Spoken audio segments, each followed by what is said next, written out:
Hi, everybody. Just getting you added in here. I imagine we might have a little bit of slow,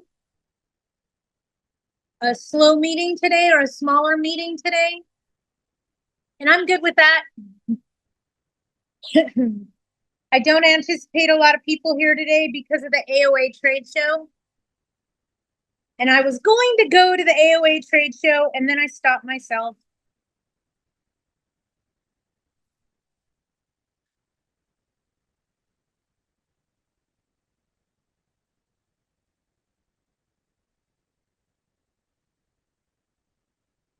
Just letting everybody get logged on. If anybody has a question, fire away at me. I'm was going to go to the AOA trade show today and then decided against it. Probably because my phone's been ringing all morning, and that's okay. I'm good with that. But I just didn't it didn't happen. So here I sit, and like I said, my phone's been ringing all morning. Unfortunately, I haven't had a chance to eat anything yet. So guess what? It's lunchtime and it's Wednesday with Widget. And I know some of you are eating your lunch, so I'm gonna eat lunch with you, okay? And it sucks because all I have is a hunk of cheese, but that's all right.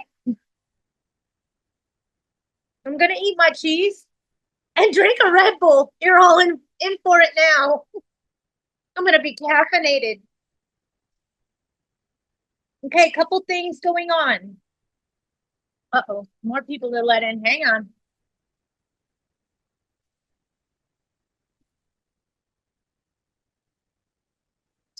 Oh, caffeine. Blue is sitting here staring at me. Like, you have cheese. Yes, Blue, I have cheese. It's not for you. So got a few things going on. Wanted to bring something to your guys' attention for those of you that listen to and think we're I have this idea, you guys. It's kind of weird, but I think I'm gonna start calling the Widgets Way members Widgeteers. You know, like Mouseketeers from Disneyland, but Widgeteers. I thought it was cute. All right, we got some stuff to talk about. I know in a recent, and I won't name names, in a recent webinar by legal counsel, they're bringing up bills that passed several years ago and revisiting them.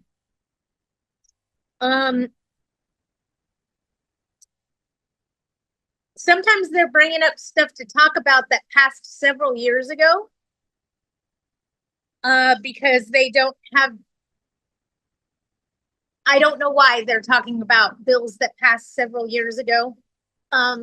Whenever you have somebody talking to you about a bill and telling you what it says, my best advice to you is go look up the bill yourself. I'm waiting for Arlene to pop in and go, this just happened to me. But this just happened to me. Arlene called me, okay, and I'm just gonna spill the guts, Arlene. You can yell at me if you want to. No, I'm busy eating. It's okay, I'm eating too. We're all eating together. We're all family at this point. So, hi everybody, welcome to my humble abode. We're sitting in my living room eating cheese. Because that's what I had handy. Arlene recently went to a webinar by an attorney, and I'm not here to name Bass, okay? But this attorney was teaching something that happened 3 years ago, Arlene, roughly. No, not that long ago. It actually, I looked it up, and it came out in 23 and then became law in 24 last year. And the reality of that bill is it only applies to units to properties that have 5 or less units. Is that correct, Arlene? 5 or more. 5 or more. Sorry, 5 or more. Is that correct, Arlene? That was my understanding, but that was never discussed. By the attorney? Uh-huh. Ah, key point lost there. So we gear a whole talk around units that have more than 5 units. But it's interesting because a few weeks ago on Widget's Way, you gave us an example of the same thing. Uh-huh. So kind of interesting. Well, the law that we're talking about, and I don't have the assembly bill in front of me right at the moment. 1620. 1620, yeah, I do.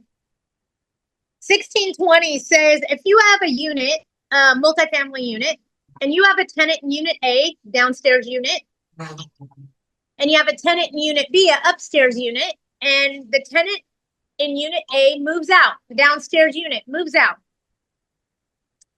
and the upstairs unit has a permanent disability, then the upstairs unit can ask to move to the downstairs unit that you just rehabbed for 30 grand, and they don't have to pay a difference in the rent. This is very true from a fair housing standpoint. It has been for several decades. It's a request for reasonable accommodations based on a disability. That's what it is. Okay? They're requesting to be moved to a unit that doesn't have stairs. Completely acceptable request. The part of it that sucks is that we can't charge them more rent for that new unit we just rehabbed. It sucks. It's BS. What they should put in that law to help protect us as landlords would be that they must notify us within 10 days of that unit going vacant that they want it, because I have no doubt if they had to do that, it would change how we rehabbed the unit. We might just do paint and carpet and not put in new cabinets, new everything. Make sense? From a fair housing standpoint, we've been doing this for decades. Like I I said, have a question, Patty. go ahead. Okay, so I get the fair housing stuff with stairs and things, but let's just say, I don't know, because they want that unit because it's quieter, but their disability, we haven't asked, but we can see that it's a physical walking mobility thing. Does it? And maybe they're in denial for their own medical condition, and we don't want to bring that to their attention. So that the reason that they want to move doesn't have to correlate to the physical disability challenge. If you see the physical disability and you think they're not going to pull that card at some point, you're sadly mistaken. So just run with it. Mm-hmm. We all agree with that, right? No, I get that. But if there isn't a visible physical disability, You can ask for a letter from a doctor, a request for no, reasonable but I mean, accommodation. if they're asking for accommodation for a reason that I don't, who knows, it has a better view. I don't know. I mean, something that's not a accommodation. Then here's what I'm going to say. If they butter back with something you're concerned about, call me or call legal counsel. Let's make sure that you don't get yourself in a bad position. Mm-hmm. Okay. Yeah, I just wasn't, okay. I'm just trying to think, ahead. I know we're all trying to think of different ways and different scenarios of where this could help us, where this could hurt us, where this could protect us. The reality is, if it's a request for reasonable accommodations based on a disability, we should allow it.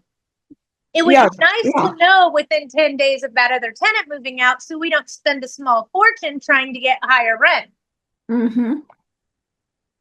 Also, rentals right now, I'm sorry, I misspoke. Vacancies seem to be an issue right now, not just in LA County, in our state in general. So I'm going to start some new advertisements, some new articles. You guys are going to be seeing them, and we're going to probably do a class on how to fill your vacants. Okay. I have lots of tactics that work in lots of ways. You just got to kind of know what you're looking for. And what you're trying to do versus what your competition's doing. So I'm going to dive deep into that probably within the next 30 days, because I know that it's an issue. It's an issue across the board. It's not just happening with single family residences. Everybody needs to know that corporate America is running at a 10 to 15% vacancy rate right now in LA County. What'd you say, Patty? That's right. We're working at 10 to 15% vacancy rate. Our single family residences are also having trouble filling them up. You know, the housing crisis that we keep hearing about? Smoke and mirrors, man, because I don't see it. We're building all this new construction. You guys will all agree we see all this construction going on in our neighborhoods, but we can't fill our vacant units. Oh, Patty, we need more housing. There's homeless. There's immigrants. Yeah, where are they? I haven't seen them. Patty, quick question on that. This is Yep. Anthony. How have you been, my friend? You big fisher lady? Hey, it's okay. You're the only person. You're the only person that I know that could catch a fish bigger than themselves and fake White hold sea it up. bass, baby. White sea bass. And fake hold it up with your hands in the area. That was a good one. Oh, okay. Hey, Patty. So I live. Wait. Let me just tell on myself. You guys, what he's talking about is I'm not strong enough to hold up the fish I catch. Usually I get one of the guys to do it and then I sneak in behind them so I'm in the photo. But it's my fish. I just can't pick them up. It looks so cool. Hey, Patty. So real quick, Where'd you go? I heard real quick. I've been living at my house, brand new. We bought it in 2000. Been there. Wait. We lost So you. So start again with real quick.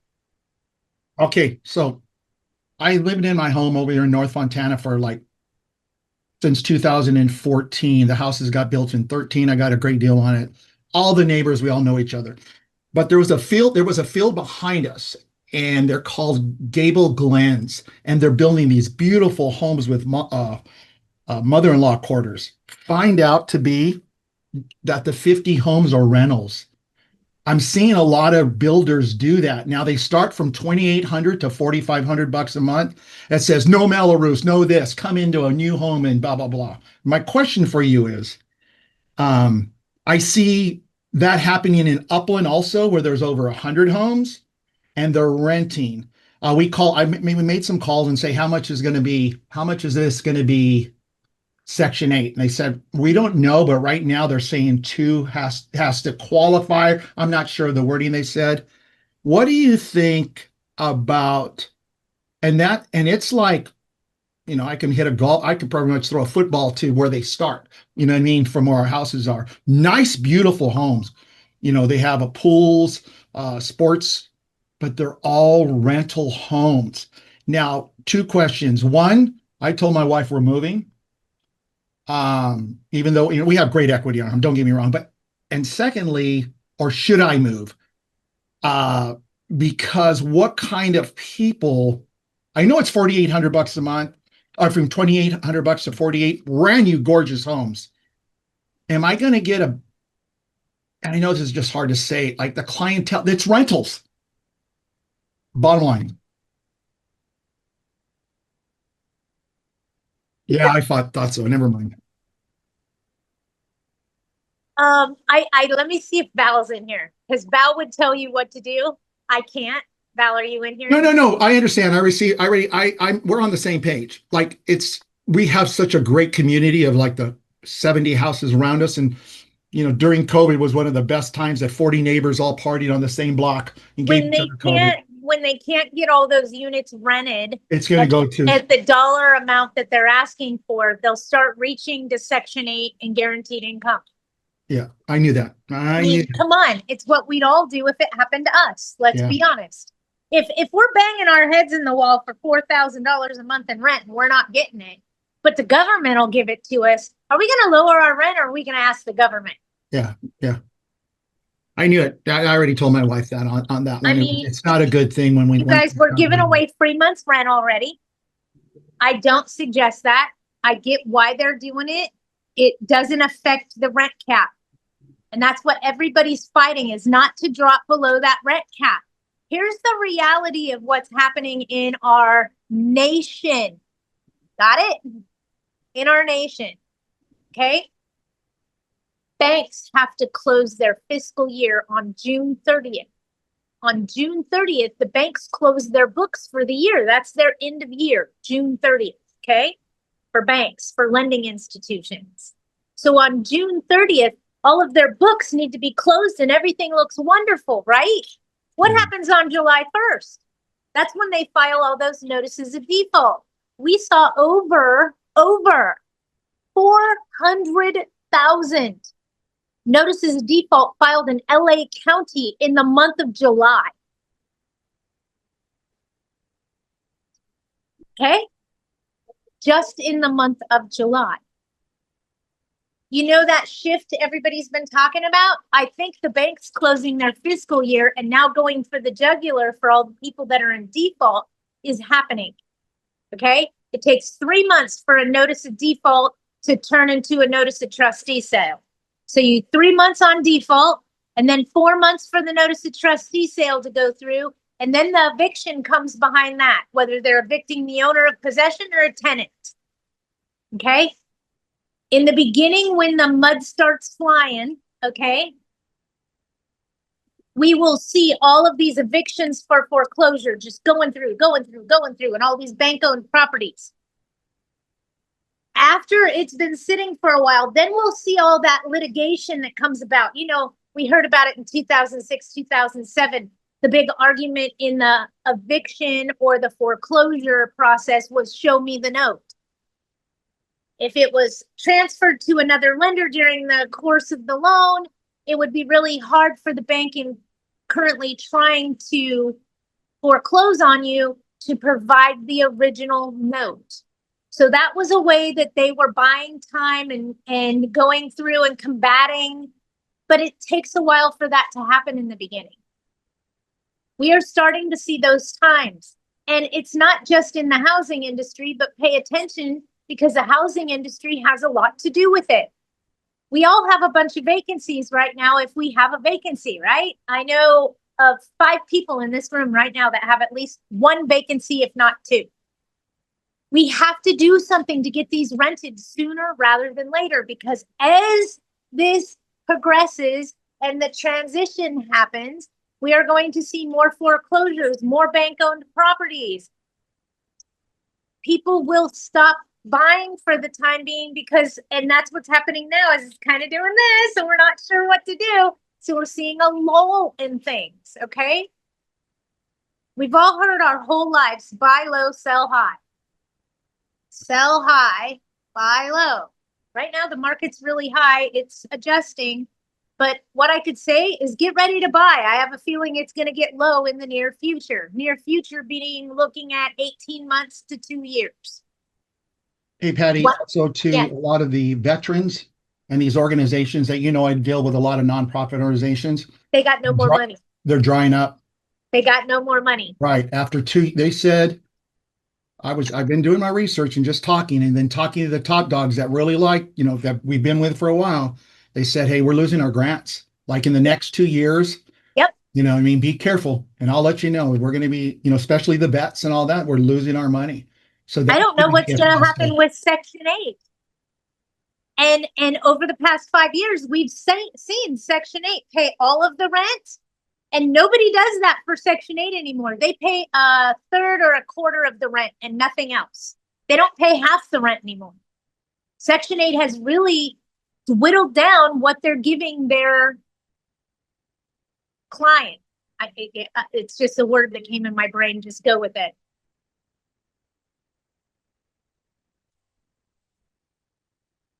Sorry, somebody's always trying to call me during a Wednesday with Widget.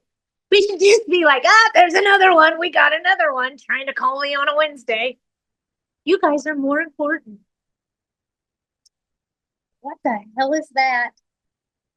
Oh my good Lord.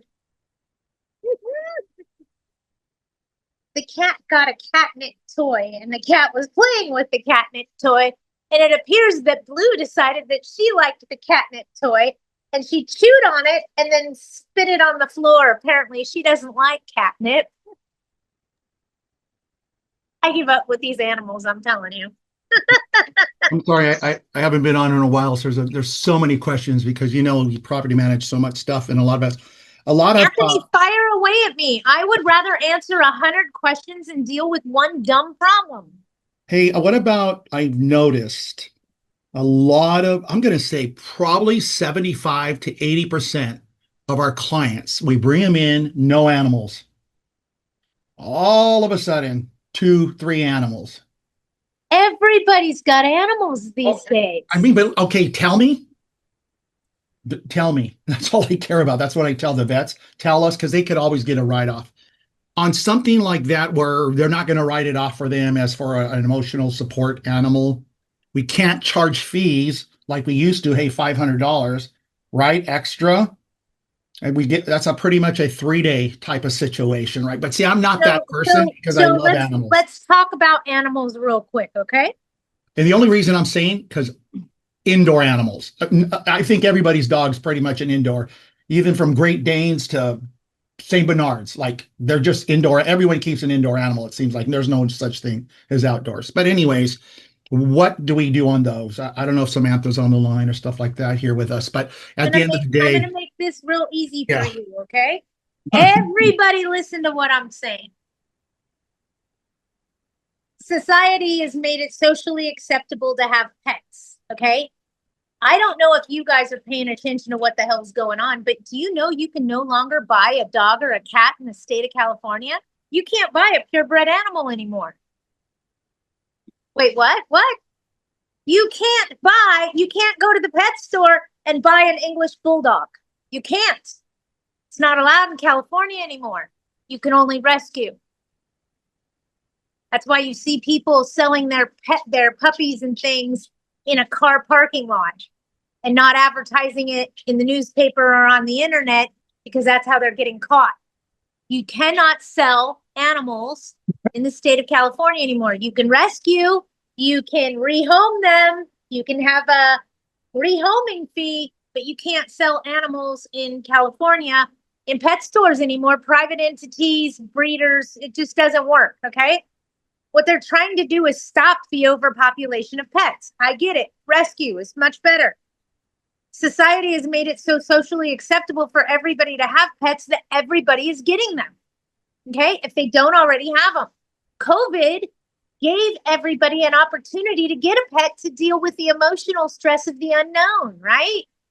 Whatever the reason will be, I'm a pet lover myself. You guys know this. But they can be a pain in the ass, especially when you get the crazy cat lady with 20 cats. It happens. If you advertise no pets on your property, I'm going to tell you right now what you're doing. You're telling that person that has an aggressive pit bull that attacks other dogs to come rent from you because there's no other pets on the property. They're going to claim it's an emotional support animal. And now they just housed their dog aggressive dog in your property because you don't allow pets. And quick question. No, I'm sorry, I didn't mean to cut you out. So pit bulls, Rottweilers, just listen to me. When you advertise no pets, you are telling that one tenant that has a dog aggressive dog to come rent from you because there's no other pets in the building. No, They understand. don't have to worry about the dog aggression problem. But what about the insurance that it's cancelable of the, I think there's like, it used to be 5, it was 7 dogs now that will cancel your insurance policy, from a Akita to a Doberman Pinscher, Rottweilers, pit bulls. The There's a second list. you say it's an emotional support animal, that Akita, Rottweiler, Pit Bull, let me go a step further. Dalmatians, because they're on the list. There's like 17 dogs on the list, you guys, of aggressive Yeah, there's breeds. 17 now. Now, what happens if that dog does attack a neighbor? Yeah, Is the different owner set of facts. responsible? Okay, whether it's a pet or an emotional support animal, that tenant is still responsible for it. Okay, so it'd be Great. no different if the battery on my electric wheelchair exploded and harmed another tenant. My fault. All right, thank you. That was a big clear up right there. Thank you. No problem. We can't require that they have insurance on an emotional support animal, but we can require that they have insurance on a pet. And I'm going to be real honest with you guys. People that will tell you that they have a pet up front. I have a pet. It's my dog. It's part of my family. We're going to pay other money. We're going to do everything because that's a member of our household. And that's the person that's not going to leave you a bunch of damage and a bunch of problems because they think of their pet as a family member, like me and Blue. If Blue did something in your house, what do you have on you? What is that? Oh, you got catnip all over you. Yeah. You sneezed catnip all over. I don't know if you guys heard it. Sorry, squirrel. Okay, I'm going backwards. Aaron, hi, Aaron. Oh, it is nice to be back. It's nice to have you. I have a Section 8 tenant who moved in on April Fool's Day, and we have not received their HAP contract nor any payments from HACLA. We're preparing to attempt an eviction. Have you seen any eviction cases like this? Yep, absolutely. Do it for non-payment of rent. And yes, I have. It sucks. And you guys understand what Erin's talking about? She went through Section 8. Everything said it was approved. They're trying to approve it. In the meantime, she moves the people in. How I do it now, because I've seen this happen too many times, is until the money's paid, we can't allow them to move in. Okay? All money's up front or nobody moves in. And then what I do is if they don't have the money within a certain time period, I will put it back on the market and re-advertise it. Until I got the money, I'm not holding it for anybody. Hi, I haven't confirmed, but I thought that about 40% of Section 8 funding will be eliminated. Yep, I have no doubt. New policies and new section. See, they're changing something, Tony, because the system's not working. Thanks, Patty. You know what it is? She told me, the advisor told me in April when I moved her in to by the end of April, I'd get the HAP contract. And then all of a sudden they disappeared. Section 8 was not responding, saying nothing. I mean, we're just out there floating. And they're just like missing.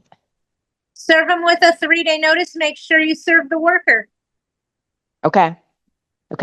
And let them know that you're starting. And then I would send an email and ask to speak to, or I'd call them and ask to speak to the worker's supervisor and ask them what in the hell's going on. Okay. Yeah.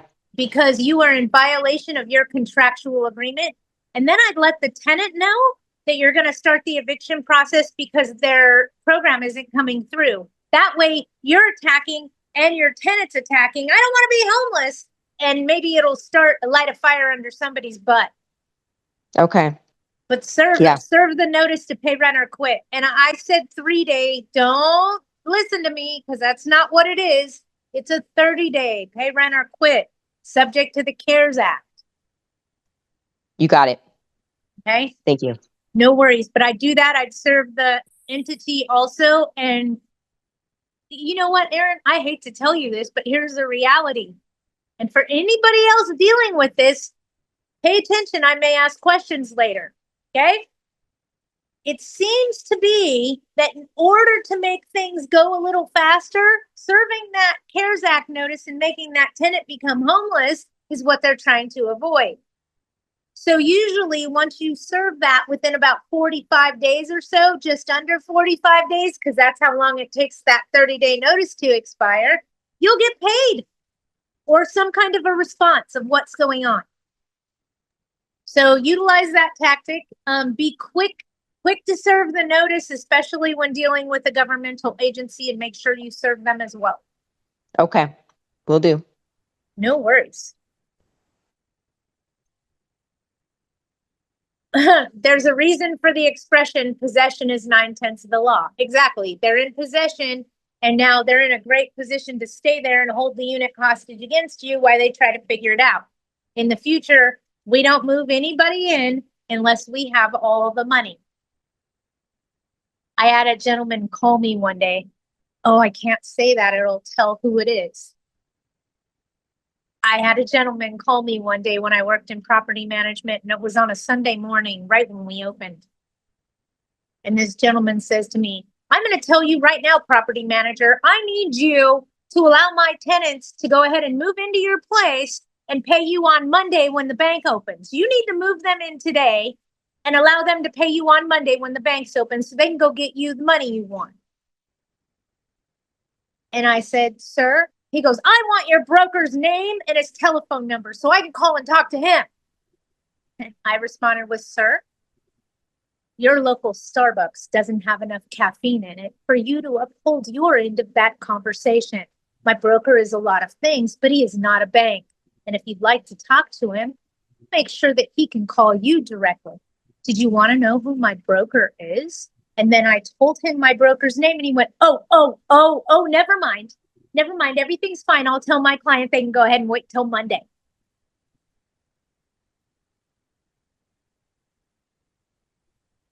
Sometimes you have to take control of these people that are trying to push you or manipulate you to do what they want. You've got to keep that in check. I don't move people in unless I have all the money. Period. End of report.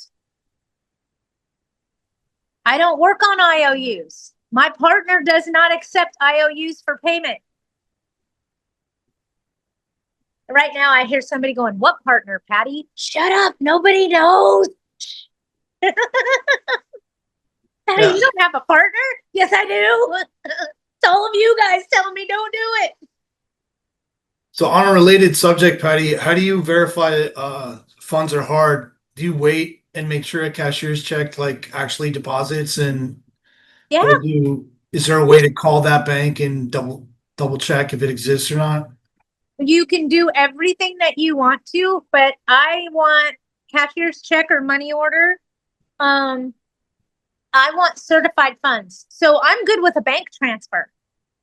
Well, right, but you can't, even cashier's checks can be counterfeited from my understanding. And so Chris? can money orders in this day and age. So it does make it a little bit more challenging. Yes. Chris, I've started to have them bring it at least 2 days in advance so that it clears. I tell them I can't move them in until it clears, or I do a bank a PayPal or something like that that goes through immediately. Yeah, I mean, we've gone as far as making a foreigner go to the bank and get $100 bills for us.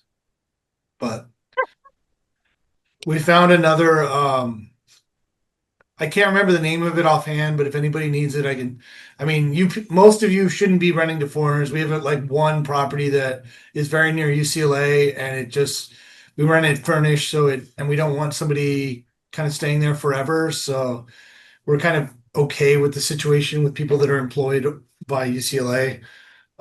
So there is some sort of like international PayPal fund transfer thing that I can't remember the name of offhand, but it worked very well. And we were able to get the funds like good and hard, like many days in advance before possession.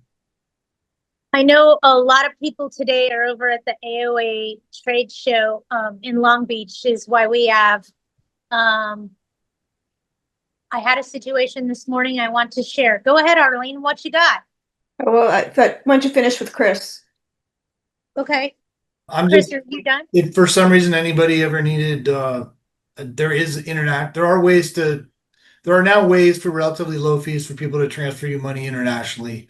It Yes. shouldn't be an issue for anyone, but if you ever did, just realize it's a thing. Yeah, I think Zelle or PayPal now, one of them is now doing international also. And Yeah, Julia, on the move-in funds, you can accept like the first month's rent, the second month prorated rent, the security deposit. What we're talking about is you shouldn't accept 5 months of rent in advance. You shouldn't accept a year of rent in advance. But if you have somebody moving in within the next 30 days, you can take the first month's rent, the security deposit. Remember that conversation that we had? Maybe it's in regard to, you know what? I think it's in regard to signing the paperwork in advance. There we go. Was it that? Hold on. You sign a security, hold on, my brain went, a holding deposit agreement when you take all that money. They don't sign the lease until the day they move in. Okay. So yeah, because if they're it's not the funds that's an issue right there. It's the pre-signing the rental contract. the rental It's a bad contract. business practice. And Gotcha. Julia, and you don't sign it until they sign it first. Yes, Yes. I sign it in front of them while I'm standing in the property on paper or electronically. And we do that while we're standing in the property and I'm doing the move-in walkthrough inspection. And you don't even give them the language until for the most part, right? It gets emailed to them. They get a copy of what they sign if they're signing electronically. If they're Right, but signing in are you person, emailing? Are you I have emailing- an exact copy of what they're signing if they're signing in person that I've pre-signed, but I don't wait for them to sign their copies. They sign my copies, they can sign their own copies at their leisure. But if I'm doing an in-person where they're signing with pen and ink, I bring an exact copy of what they're signing to leave with them, with the exception of the walkthrough. But if obviously if myself or a tenant is going to hand us, $5,000 or like a check for that, and we want it to clear first, or if you're accepting cash, what are you supposed to give them as like obviously if you're not going to sign, is that where the holding deposit comes That in? is what the holding deposit Okay. agreement's for. Okay, That's what perfect. the Thank holding you. deposit agreement is for. It's a separate contract that protects you, the landlord, until that lease is signed. You were here. Perfect. Thanks, Pat. And No CAA really seems to have a better one, in my opinion, because it's pretty clear that it converts to the security deposit upon signing of the lease. There you go. How can they turn on utilities when they need the lease to turn on Southern California Edison, water, gas, electricity? In some cities, they need Hi, a, Patty. yes, Okay, after you finish, I want to ask you a question because I'm driving. okay. In some cities, they require to see the lease to turn on usually water and trash. Gas and electric don't require to see the rental agreement for the most part. If they're telling you they need to see the lease, give them a pre-lease that's not signed yet, to show them that, for them to review. But tell them they want to, the utility companies will take their money. It's water and trash that's usually the issue, not gas and electric. And go ahead, ask me your question while you're driving. Okay, my question is, my tenant said he's moving out the 31st. After the pre-inspection I did, he told me the last minute that he will not give me the key until I give him that day check. Well, And you let him know that California Civil Code I 19 did. says you have 21 days and you are not doing that. That's what I did. Okay. And Tell he him for says, every day you don't give me the keys, you will be paying rent, sir. that's what I did, told him to. Okay. And then he said to me, I said, it will ruin your credit. He said, don't worry, I know how to fix my credit. Yeah, he's just trying to manipulate you. So tell him I spoke to my attorney because if I remember correctly, your son is an attorney. My son-in-law, yes. Yes. So tell him that you spoke to your attorney and your attorney says by law you have 21 days, but thank you for the request. You'll try to do it as quickly as possible. Okay, but my question is another. If he doesn't give me the key on the 31st, can I go myself in the 2nd and change the locks and just let it go? No, Or you're gonna do that on a case by case basis. You're gonna see if he calls you and tells you I vacated, because if he calls you and tells you that he's gone, that's Okay. considered surrender. okay. And what So if he didn't surrender? then we're gonna approach this as abandonment. So if he's supposed to be out on the 30th, I want you to serve a 24-hour notice to enter on the next business day. Okay. Okay? And then you're going in to see if he vacated. If he vacated, then we're gonna call it abandonment. See how that worked? Mhm. So But he changed the he wants- key. then we'll talk about that bridge when you get there, but you can hire a locksmith and ask them to open the door. You Oh, cannot okay. You cannot change the lock at that point, but you can ask a locksmith to open the door and allow you access. Oh, okay. But you cannot change a lock. Make no mistake. That I know, but he did a lot of different things, but I'm so happy he's moving out. Hey, we're all happy dancing with you, girl. Thanks a lot. I really appreciate it. I will be dancing when I get the key. All right, let me see what Tony's after. He's got issues. Property in LA County. Thanks. No problem, Rachel. Properties in LA County unincorporated under RSO. Caca. Sorry. What if you were in a 2-year program? LA Global Care is the program that said July 2025 is her last month they would pay for tenants full rent because they have termed out of the program. They emailed me stating the tenant is now responsible for August of 2025. Rents onward. Does the tenant get a 3-day, a 10-day, or a 30-day to pay rent or quit? The program hasn't cleared the balance with late fees up to July of 2025, even though they claim they will pay it all and the tenant hasn't paid August 2025 rent. The person is now on permanent oxygen.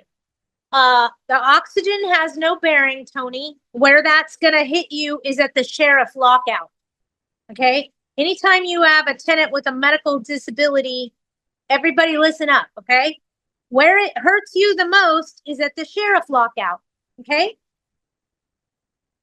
The sheriff will go to do the lockout, and I'll give you an example. There's somebody there that's a paraplegic and they're completely bedridden. The lockout doesn't happen. They have to call Adult Protective Services and have Adult Protective Services relocate them. It takes them a couple weeks to do that, and then they reschedule the lockout a couple weeks later. I'm explaining to you and letting you know so that all of you listen up. Do not delay starting an eviction based on a medical disability, because where it matters is at the sheriff lockout. Not that you gave them more time in the beginning, not that you were nice, not that you did this. Where it has impact is at the lockout, nowhere else. Okay, so keep that in mind. And I'm not telling you go be mean to them, but at the same time, if they're responsible for the rent, they haven't paid the rent, we need to do the proper notice. If they're no longer on the program, then they don't have subsidized housing. So now we're under what does LARSO require because you're in LARSO unincorporated? Do they require the municipality for you to do a 3-day, a 10-day, or a 30-day to pay rent or quit?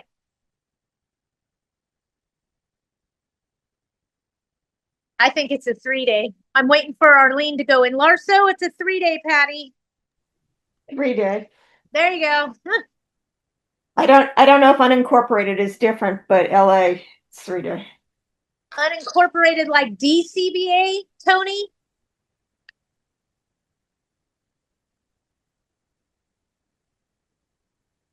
Okay. You should just go to have her put the address in LA, stay housed LA, and she'll know. It's DCBA. She just responded. Okay. So under DCBA, I believe it's a 3-day. I don't believe it's a 10-day, but I'd have to go look at their provisions because they change stuff all the time. They're the ones that have the daily per diem amount, no matter how much the rent is. In my opinion, they're worse than LARSO.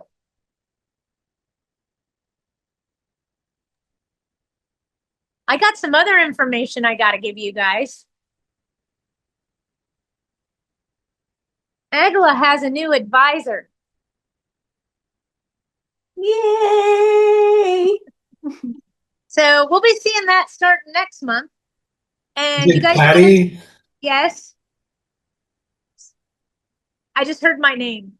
I said, is it Patty, the new advisor? That's what I thought. So I'll be advising for them part-time a few days a week for the rest of the year. Next year we'll revisit it. This is awesome because now I have better access to upfront information. Agla has agreed not to have me work on Wednesdays so I can continue to do this for you guys, which I love so much. And I think we're going to see a lot of changes because now they're really starting to listen to what I'm throwing down. I'm meeting them later this week. We're planning on doing online fillable forms. Yay! I listen to you guys. Come on. So I'm meeting them later this week to go through those and get all this rocking and rolling. I think this is going to be a big help for everybody. Like I said, I'm only doing this part-time. It's not a big deal as far as that's concerned. But what it does is it gets me into what's going on with attorneys, what's happening in courtrooms. So I get even more involved because now I have a bigger platform to play in. Does that make sense? I have a bigger platform to play in. They just expanded my playpen. So I'm excited about that. I'm also going to be working really hard to do the things that we all need. Example, online fillable forms. They make a huge difference when you're doing a move-in, like you guys agreed. So I'm working diligently on that. We're also going to be doing a trade show in 2026 in the Inland Empire, right there in Ontario. So I'm working diligently on that as well. That one may be called Empowering Women. Still working on the name. That hasn't been voted on from the board yet. But I am doing quite a few things to work with the apartment association so that we get the tools we need. Because let's face it, I'm after this so that we get the tools and information that we need. Okay. But huge, huge thing. Also, you guys, if anybody plays golf, and you guys know I don't play golf, but I will go chase a ball around a golf course for a day and have a whole heck of a lot of fun doing it. AGLA's third annual golf tournament is coming up in the month of October. If you want to sign up, they are offering a select amount of Widgets followers to get a $50 discount on playing golf for the day. Not only do you get to play golf, there are prizes and awards for the longest drive, closest to the pin. It's a great avenue to do networking. At each hole, there's a different vendor. They provide neat things. You like widgeteers? I just made that up yesterday because somebody's like, what do we call your followers? And I'm like, I don't know. And my dad used to send out for merch. Yes, widgeteers. My dad named me Widget, so that sticks. And he used to sing the Mickey Mouse Club song, MIC, see you real soon, Hey-E-Y. So it just stuck in my head that those are Mouseketeers that, you know, I don't know. I don't know. We'll call them followers until you guys all say, I don't care what you call us. It is really neat. When I go to like an event, like I recently did that lunch and learn at AGLA, and I asked the audience, how many of you are Widgets Way followers? And quite a few people in the room raised their hand. It made me feel good inside, you know?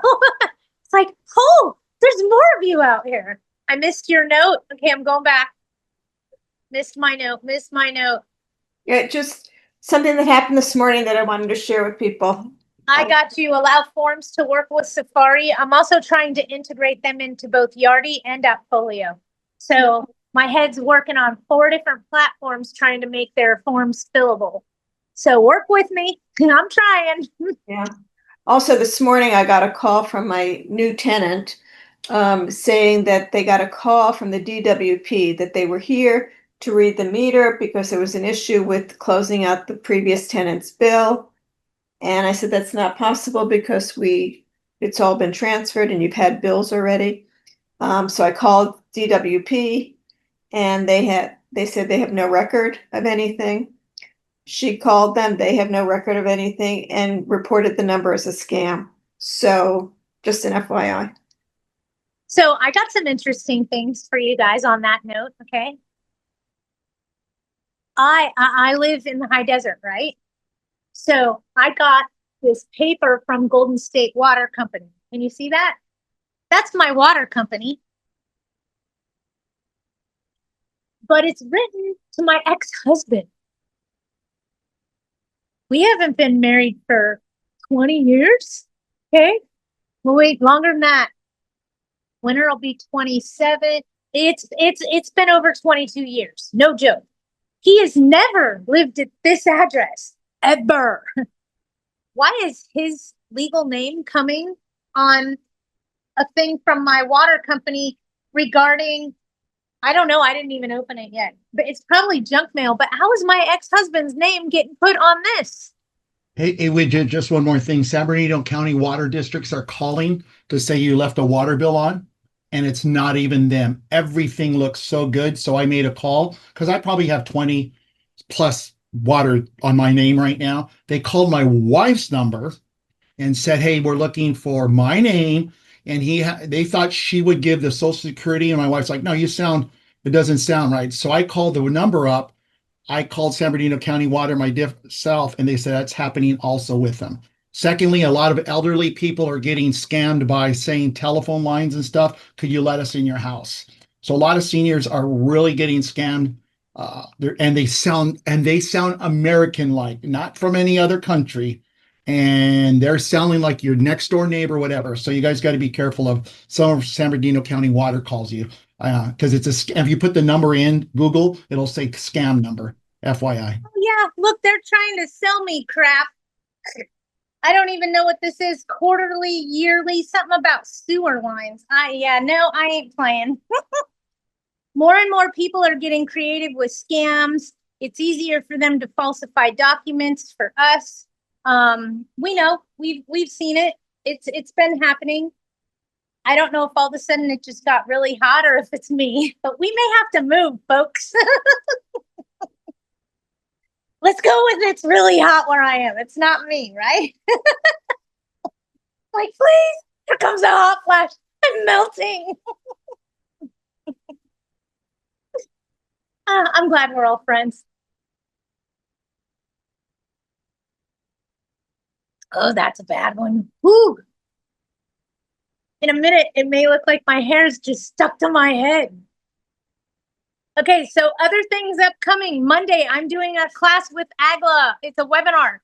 If you're a member with Agla, you may want to sign up. It's widgets, tips, and tricks, and I'm going to be talking about more of the newer stuff we can watch out for that has become really tricky. Last week, we talked about HOAs capping their fines and fees at $100 and how we foresee that may affect us in evictions. We have articles coming out about that. I'm flipping over my notes because there was something else. Somebody was like, we need this. Oh, look, somebody else is trying to call me. It's my ex-husband. Maybe he wants to know about that water thing. I'm kidding. Let me see what else I have here. Oh, that's to look at for Arlene. I'm talking about the pageant of the masters. So see, I take notes when I talk to you guys. All right. I looked at my notes. I'm doing all right. Anybody have anything else that they want to talk about? And I'm going to read through the notes right now. How come our LAW water power never Don't comes worry on? about it. I'm just a general bitch. I had a client that had something for you, Chris, and I'm gonna fire it away, okay?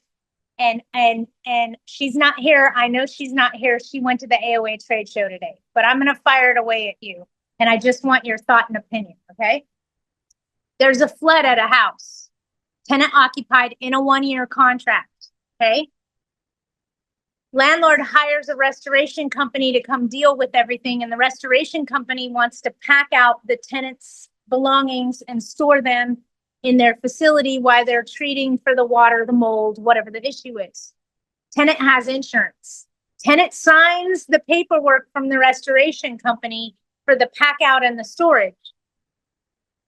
This goes on for 8 months.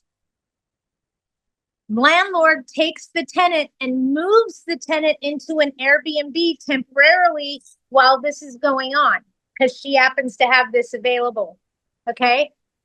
House is fixed. Tenant moves back into the property. Everything's okay, except that restoration company that packed out and did that work charged $14,000 to the tenant's insurance company for the pack out and the storage of their personal belongings. And she was underinsured. The insurance company isn't going to pay that. The restoration company is now dinging that bill on the tenant directly. The landlord's like, oh God, but she didn't sign the contract. So we just wanted to know what the responsibility of the landlord was. And we don't need an answer right now. I think from an ethics standpoint, I kind of want to give them something, but at the same time, it's not my fault they were underinsured. So just sit on that for a little bit and let me know what you think. I don't want an answer right now. I just kind of want to pick your brain a little bit because it has moving parts, you know?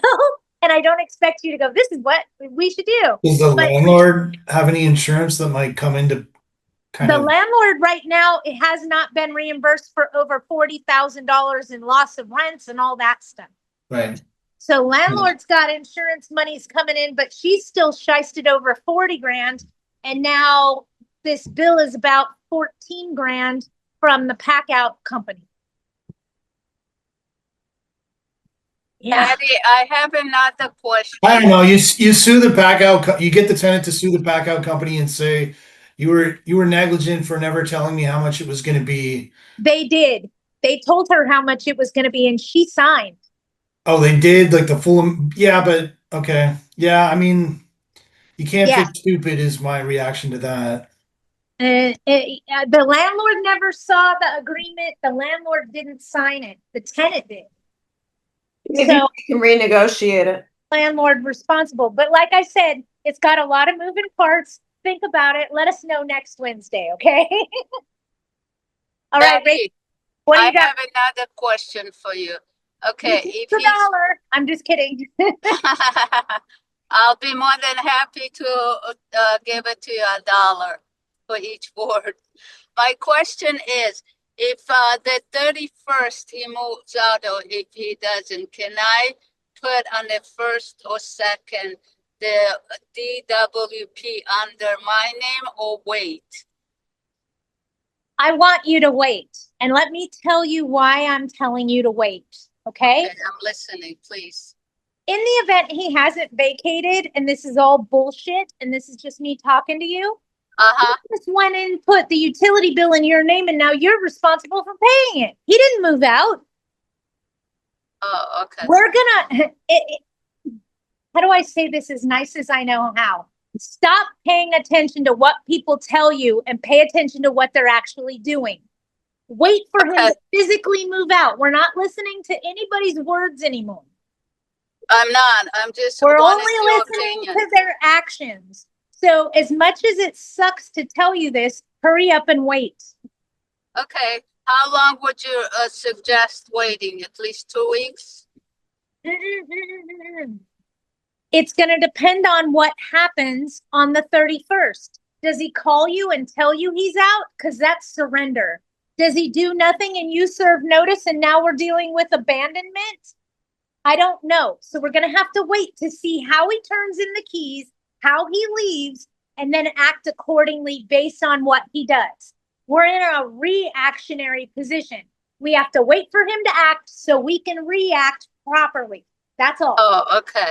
I mean, in all fairness, what if on the I first, got it. what if on the first you get a full month's rent? Okay, I don't mind. but then he's not moving out. You see what I mean? So Yeah. I don't want to assume anything anymore in this industry. We do not listen to people's words. That's gotten us all in a whole lot of trouble. We want to listen to their actions.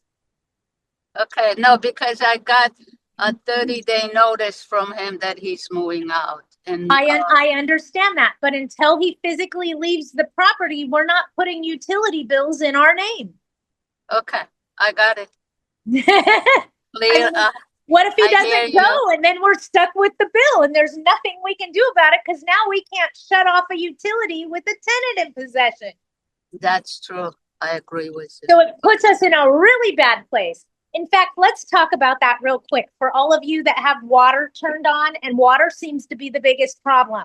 So listen to me. Water and trash follow the landlord. Gas and electric follow the tenant. So if the tenant moves out and leaves an atrocious electric bill or atrocious gas bill, the gas company or the electric company is going to go after the tenant. If it's water or trash, they're going to come after you. Okay? You, the owner of the property. You have bigger teeth, but utilities like gas and electric, they need them wherever they go. So those utilities follow the tenant. It's the water and the trash that follow the owner.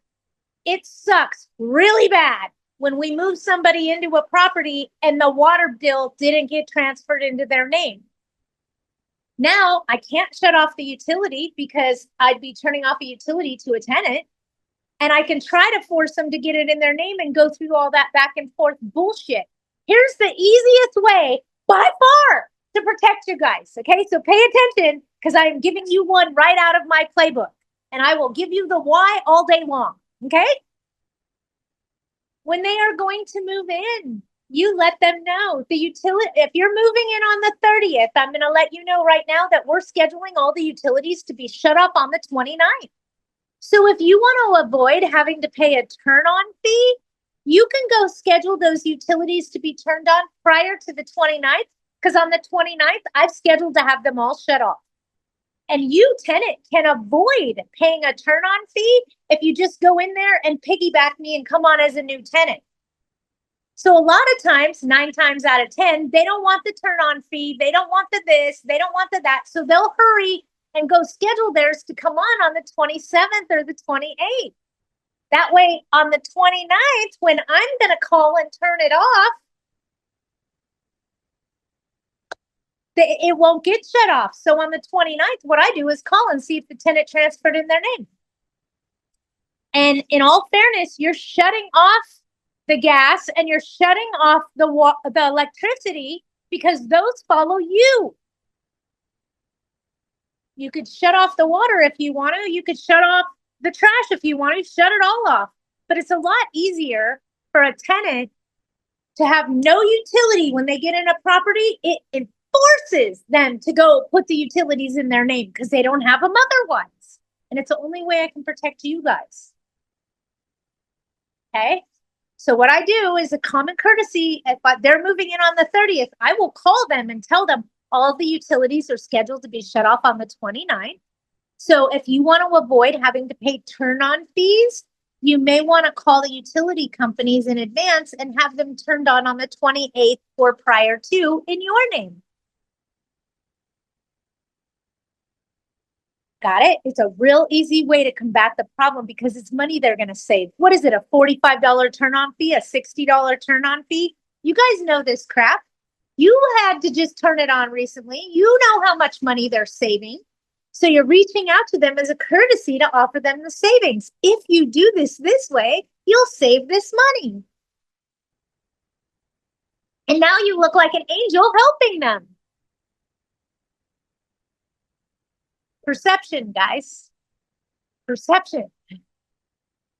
It also shows them that you're in control. And they may say to you, oh, please don't turn the utilities off. Oh, no, they will be shut off. That's already being handled. Sorry, we don't pay others' utilities.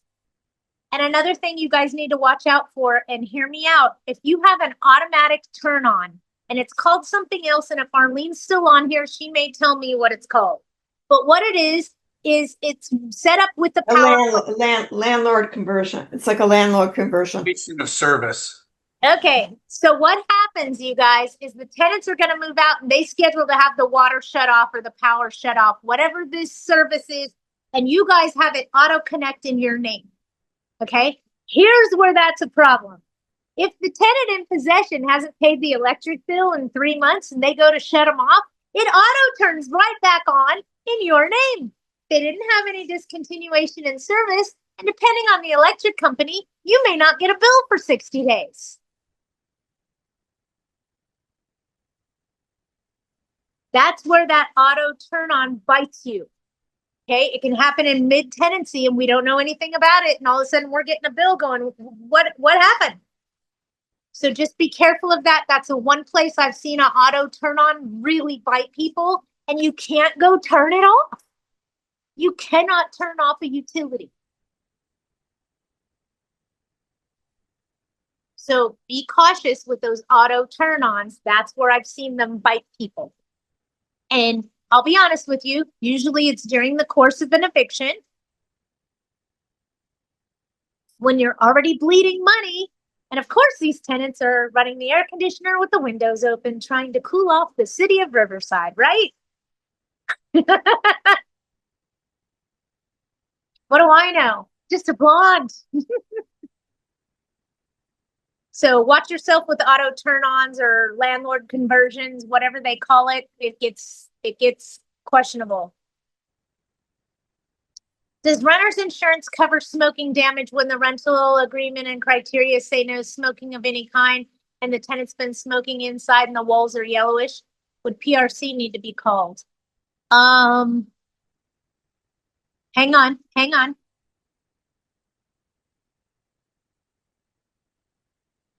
Tenant caused damage, absolutely, in my opinion. Depending on the verbiage of the extent, but non-smoking, if they smoked in the property, would mean that they would be responsible for clearing the AC ducting, for sealing the drywall, repainting, and potentially new carpeting in the event that it was a carpeting issue. It's not just first and second-hand smoke nowadays, folks. We have something called third-hand smoke, believe it or not. It's a real thing. Third-hand smoke. So what is third-hand smoke really quickly? Third-hand smoke is that yellow residue that you're talking about right now that's on the walls and it's in the AC ducting. You can't see it. It's in the heater ducting, okay? And over the course of time, those carcinogens emit themselves randomly. Maybe it's a little hot under the current temperature and all of a sudden it starts stinking like that tobacco nicotine smell. That is third-hand smoke. And as landlords, we are responsible for that. Okay? I would definitely call PRC and I would bill back the expense to the tenant and take it out of their security deposit. In the events they had insurance and it was a big claim, I'd be contacting their insurance company and trying to file a claim for damages. I can just tell you it's probably, I mean, I experienced something like this recently and the quote we got was way higher than any security deposit left. It's Right. really expensive now. So filing a claim on the tenant's insurance as a damage or as liability may be the way to go. Hey, Patty, I have a question about renter's insurance. Yes. So just got one, they send the cover page, right? I often ask for the full 16, 17 page document because there's so many things that may not be right as far as dogs, as far, I don't know, if they pay to put them up in a hotel for a certain period of time. If they're underinsured, that's not your problem. True, but my question is it prudent to ask for the full insurance contract versus just the cover page? Do you want to know what Patty does? That's why I'm here. I asked to be listed as additional insured or interested party on the policy. Well, it says right here, and other interest is not an additional insured. The form confers, Okay. huh? Okay, stop right there. The best thing that you could do is be an additional insured. If the insurance company won't allow you to be an additional insured, you want to be an interested party. What an interested party does is it notifies you every time there's any changes to the policy. Number one is going to be canceled for non-payment. You get that letter too, and that triggers you to serve a cure or quit. As far as the extent of that policy, what does your lease contract say? That they must have liability insurance in the amount of blank? Because that's all they're required to show to you. Really? Well, if that's what your lease says, yes. So we don't have a right to ask for the full policy. We could ask, but we can't push it. That would be an invasion of privacy if they didn't give it to you. You get what I'm saying?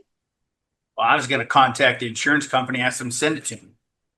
As an additional insured, they would do that. As an interested party, they might. Back to my original question, is it prudent to ask for that? I don't even think the tenants know what's on their damn policy. Tell you the truth. No, and at the end of the day, it doesn't benefit you in any way other than they have insurance. If they're underinsured, that's their problem, not your problem. I'm trying to take the key off of you. All they have to do is whatever you put in that insurance paragraph. It says how much they have to have. If they have to be insured for a dog or something else, it needs to be under that insurance paragraph. If it's not there, it's not a requirement per their contract. All right. Cool. And this creates more questions. If the tenant is not shown proof of renter's insurance, should I first give a notice to cure or quit for the renter's insurance? Yes, if it's a provision of your lease. If it is not a provision of your lease, you can't always add it based on the municipality. In other words, you cannot add and enforce that under anything involving RSO. LA City RSO, you cannot enforce an additional expense on the tenant after the date of inception other than the annual rent increases. Oh, you little shit. Sorry. I threw a stuffed animal at my cat because he was being a jerk. Patty, I don't think, I'm in, my places are in DCBA, Los Angeles County only. And, I've tried telling my renters that I will pay for their renter's insurance if they have You it a can't. year. You Show me can't. proof. And, I can't get anybody to get renter's insurance, and I don't think I can evict for, even if I do a change of terms, I don't think I can evict to make them get it. Okay, slow down, stop, take a deep breath. Okay? Okay. Yeah. If it Deep is breath. on their lease contract when they moved in that they have to have renter's insurance, then they have to have renter's insurance. That is a written provision of their lease contract. Is that a reason for you to do an eviction under that municipality? That would be an answer for your legal counsel, not for me. In some areas, I would absolutely evict for them not having insurance. One of them would be San Bernardino County and the other one would be Riverside County. Why do I say that? Because I know I'd be successful.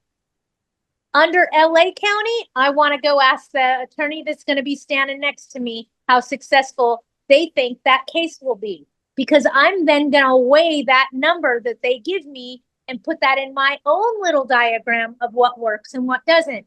When an attorney tells me you got a 50-50 shot, I don't want to play. I'm out. I think it's Right. even worse than that, Patty. They say don't even try to evict it for not, for that in Larsa. It depends on the municipality, but I'll tell you all day long in Riverside and San Bernardino, I'd evict for that on the first cure or quit after day 4. Yeah, I No think the only 2, thing 3 I days. have, Yeah. the only thing I have left is to ask them to sign new rental agreements that has that, because my rental agreements are all older and I've changed the terms, but no one will get renter's insurance. So on And a, it's like out a your change of terms inception, when I, so you're gonna have a hard time doing it at this point. It's you're very right. important. It's very important under all rent control. Did you hear my words, people? All Right. rent control. That includes the state's bullshit AB 1482. That is rent control. It is very important under all rent control properties that we disclose everything that we can at inception, and everything that we can charge or add to, like additional storage fees, additional parking for garages, renter's insurance, anything that would charge them an additional fee is in the lease contract at inception. That's why I'm working so hard with AGLA to make their online forms fillable so that we can put packets together so nobody misses anything. I'm trying. So you're saying under AB 1482, a duplex in Alhambra, to write a new lease? Hold on. Is the owner in one unit? No. Okay. Well, yeah, the father is, yes. Okay, so we have one rental property exempt from AB 1482.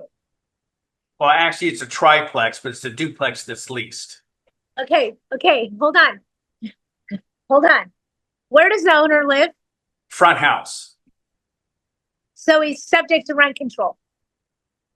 So in that situation, can I write a new lease and start charging them for parking and garage storage?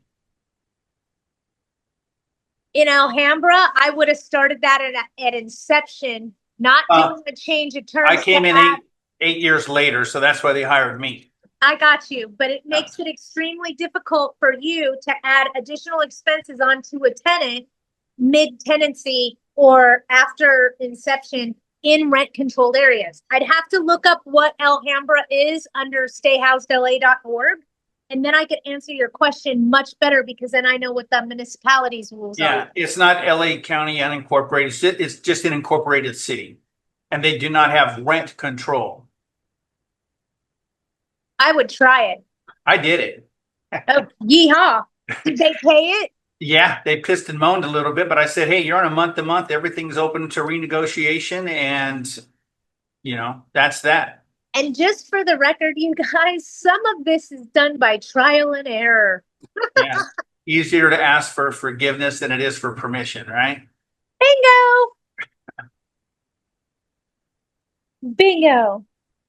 Sometimes it is, sometimes it's not. And our little mom and pops got to remember that's a great excuse for you. I'm just a little mom and pops. It's a great. Yeah, we go through another COVID, those prices are going up. Rent you can't do shit on, but you Well, can on parking and storage. somebody told me that Gavin Newsom has actually announced that he's running for president. Is he really? Did that happen? No, I watch YouTube every day. Yeah, Oh, watching fear. yeah. He might as well have. Every time it's constant national issues. He never fixes anything in California. Yeah. All right, bye, Sydney. People are just saying that they got to jump off. I get it. Eat your lunch, everybody. All right, anybody else have anything? We got a tips and tricks webinar on Monday with Agla. I'm going to go over some tips and tricks. Patty, how do you know how much rent to charge per unit? One of my studios is a micro studio, about 210 square feet. They now have to pay for all the utilities, which is on 1 meter. Before it was included in the rent, but a lot of people run up the electricity or just stay at home and use up a lot of electricity. You could do something called rubs. You could use a rub system. And I'll tell you right now, Tony, the best thing for you to do is contact a company called Livable. Okay? You send all your bills to Livable. Arlene will tell you how it works. And they determine who has to pay what percentage at what amount. They collect the monthly payment from the tenant, give it to you, blah, blah, blah, blah, blah. It is awesome. They are called Livable. They are familiar with Larceau. They will go in as far as to add your extermination fees as part of your expenses on the community and have the tenant pay for that.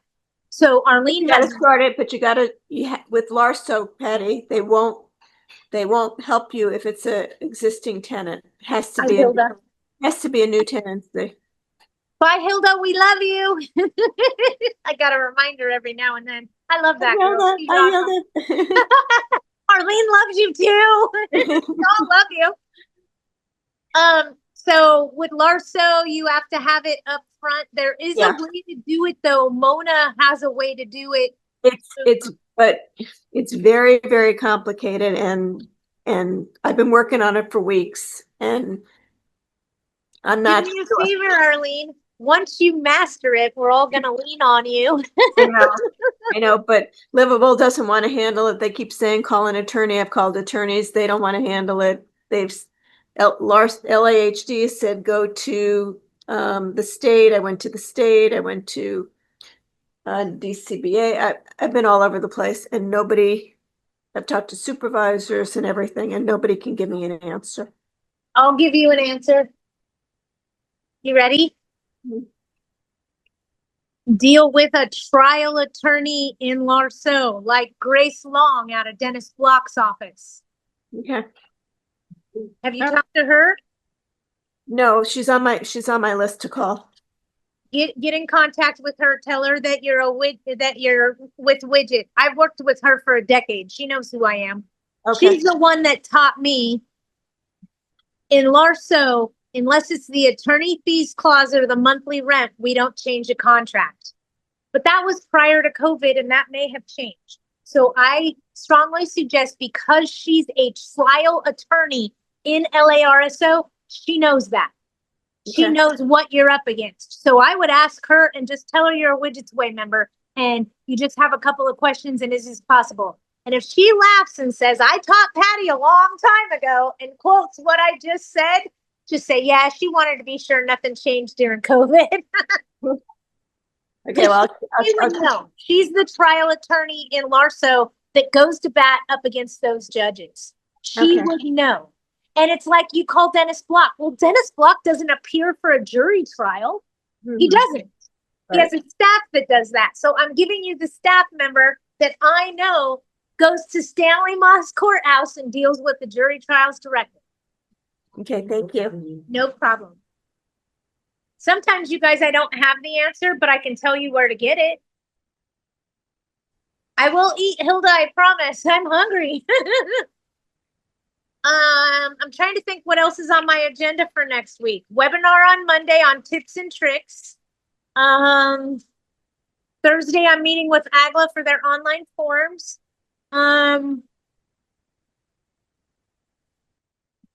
Starting next week, I'll be helping them with their advisory line. Rubs and Livable doesn't want to add the electricity or gas because there's only 1 meter since 1929 for the 3 units. I charge only 25% of the bill for 3 studios. We, the landlord, take 25. There's nothing wrong with that, Tony. That's an even split as far as I'm concerned. As long as the landlord's in there, you did good, baby. Mwah. Oh, and I gotta ask you, Tony, are you the real candle lady? Or the fake candle lady?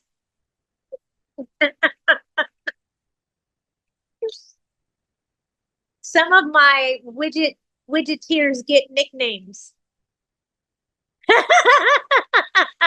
I know who you are. Yep. I at you. So you're not the candle lady. That's what you got to tell me is I'm not the candle lady. I met the candle lady in Long Beach decades ago. But she spells her name the same way you do, and it threw me off. But you're fine with doing it for the 3 units and breaking it down by a quarter. Yeah, it's okay. It's okay. It's because you guys have the same name. Can you guys imagine how much stuff I have to keep track of? Not only problems and laws, but of clients and their problems, right? So in my brain, I identify people like I have a client, a widget, wait, she's the artist. I have the driveway guy. I have the cricket lady. I have the candle lady. So I can put something to your problem that identifies you immediately. And because you guys spell your name the same way, it's my brain thinking that you guys are the same. So don't worry about that. Does anyone have any information on EBB? What is EBB? Help me. The earthquake bolting brace program. Oh, okay. I'm ready to listen. Talk. Okay. Tell us, Arlene. So I applied. They used to only do single family. Now they're doing multifamily. Originally owner occupied, but as of today, they're now doing non-owner occupied.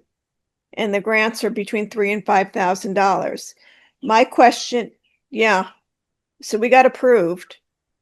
But my question is, if anybody knows, one of the properties was bolted in 2009, but it's not up to code. So it needs an upgrade. I don't know whether they will approve the upgrade or it has to be a complete redo. Well, and I think that the only person that's going to be able to answer that's going to be a structural engineer. Okay. Or I can just call them directly and find out. Because I can't answer that. That's over my pay grade. Yeah, no, I just thought somebody may have had some experience with them, but Hey, and that's what this format's all about. Is so we can all help each other, you guys. but So if you know it something, speak up. yeah, I did it last year on one of my other properties and it worked out really well. So Nice. yeah, not a dime out of pocket. Yeah. I'm all about that. All right, you guys, I'm going to get off of here unless anybody has anything else. You guys can hunt me down via phone. I will answer now that we're done with Widget's Way. You like the new member name? It's just people ask me, do you have any of your followers here? And that just sounds so weird to me. Because, I'd rather say, yeah, we got Widgeteers. Like Mouseketeers. We could even make a stupid little song. We have to get hats instead of little ears. We have to get fish. Why? And yes, it ends in way, right? So W-A-Y. Why? Because we love you. Oh my God. Why? Because we don't look good in orange. I had to. I'm sorry. I think we're going to go with that. Why? Because we don't look good in orange. Okay, somebody get drunk and write the stupid little jingle for Widget's Way being a mouse cashier, okay? And end in why? Because we don't look good in orange. And I will make a whole meme out of this, I promise. Bye, Arlene. You will see some other videos coming about on Instagram or Insta Reels or whatever they're called, Real Talk with Widget. I got some new verbiage coming out with some little videos, so you guys let me know if you see those. You like them, and they are inviting anybody that wants to go play golf with me to save $50 on your entry for AGLA's 3rd annual golf tournament. It's a lot of fun. There's a lot of drinking going on.